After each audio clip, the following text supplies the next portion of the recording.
శ్రీమాత్రే నమః. జయ గురు దత్తాత్రేయ నమః. ఈ వీడియోలో మనం మీనరాశి వారికి ఆగస్టు 16 నుంచి 31 మధ్యలో జరగబోయే పక్ష ఫలితాలు పరిశీలిద్దాం. ఏదైనా ఒక రాశి వారి యొక్క జాతకాన్ని కానీ గోచారాన్ని కానీ పరిశీలించినప్పుడు ఆ రాశిలో శుభగ్రహం ఉంటే జాతకుడు మంచి కార్యక్రమాల యందు ఆసక్తి చూపి మంచి ప్రయత్నాలు చేయడం వల్ల ఆ ఫలితం రావడం జరుగుతూ ఉంటుంది. అదే పాపగ్రహం ఉన్నప్పుడు పాపకర్మల మీద ఆసక్తి చూపడం, అలాగే ప్రయత్నాలు విఫలమవడం, సులువుగా ధనం సంపాదించాలి, ఇటువంటి ఆలోచనలన్నీ వస్తూ ఉంటాయి. ప్రస్తుతం ఈ రాశి యందు శనిగ్రహ సంచారం జాతకుడిని చాలా పోస్ట్పోన్ మెంటాలిటీని, తర్వాత చేద్దామనే ఆలోచనని, అప్పటికప్పటికి తన పని అయిపోయేలాగా తన యొక్క ప్రయత్నాలు జరుగుతూ ఉంటాయి.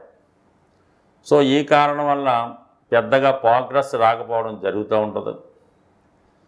కొత్త ప్రయత్నాల మీద ఆసక్తి లేకపోవడం జరుగుతూ ఉంటుంది.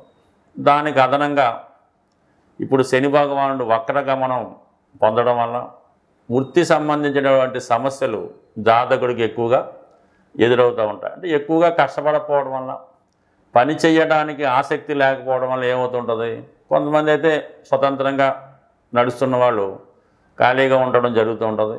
ఉద్యోగం లాంటిది ఒకరి కింద చేయవలసి వచ్చిన వాళ్ళు ఏదో విధంగా ఉద్యోగం పోగొట్టుకోవడం కానీ ఇటువంటి కార్యక్రమాలు జరిగే అవకాశం ఉంది. కాబట్టి ఏదైనా ఒక డిసిప్లిన్గా, ఒక క్రమశిక్షణగా టైం టు టైం వర్క్ చేయడం వల్ల తిరిగి మళ్ళా కొత్త ప్రయత్నానికి నాంది పలికి గత జీవితం నుంచి బయటపడితే చాలా వరకు సక్సెస్ వచ్చే అవకాశం ఉంది. దానికి ధన భాగ్యాధిపతిగా కుజుడు మరి మీనరాశిని వీక్షించడం వల్ల కొత్త ఉద్యోగ ప్రయత్నాలు ఫలిస్తాయి.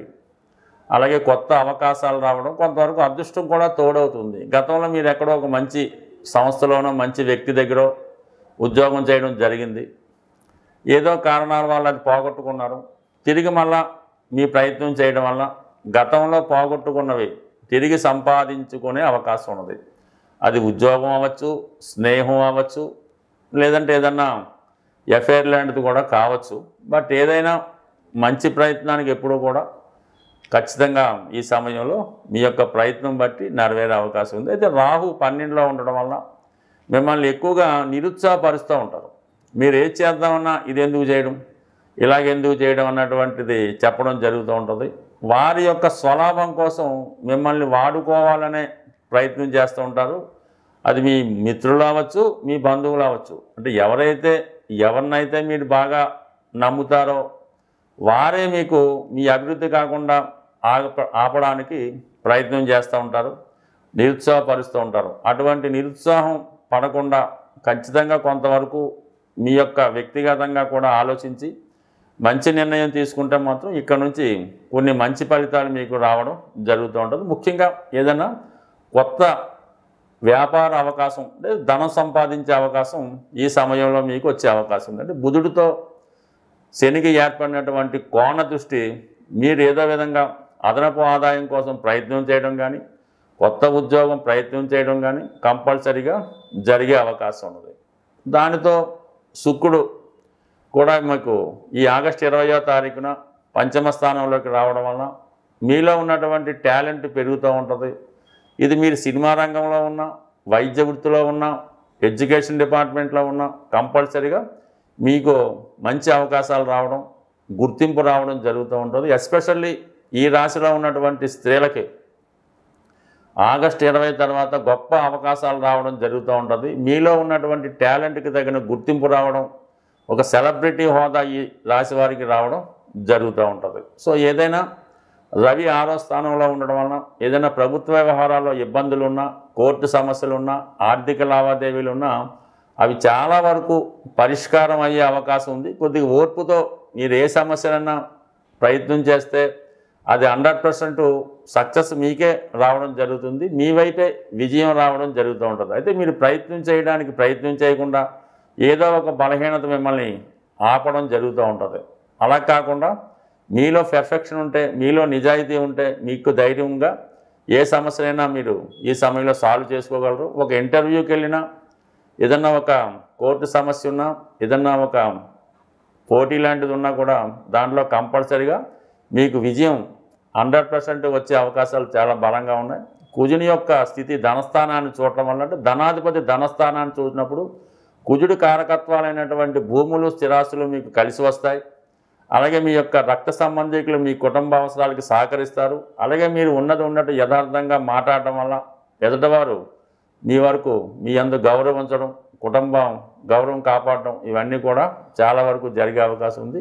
ఎస్పెషల్లీ మీ యొక్క వృత్తి స్థానాన్ని 4 గ్రహాలు వీక్షిస్తున్నాయి. ముఖ్యంగా మీ యొక్క దశమ స్థానాన్ని 4 గ్రహాలు వీక్షిస్తడం జరుగుతుంది. ఒకటేమో శని భగవానుడు, గురువు. ఈ 2 గ్రహాలు దశమాన్ని వీక్షించడం వల్ల మీరు చేసే ఏ వృత్తిలో అయినా మీ యొక్క ప్రయత్నం నెరవేరుతుంది. వృత్తిపరమైనటువంటి సక్సెస్ కూడా వచ్చే అవకాశం ఉంది.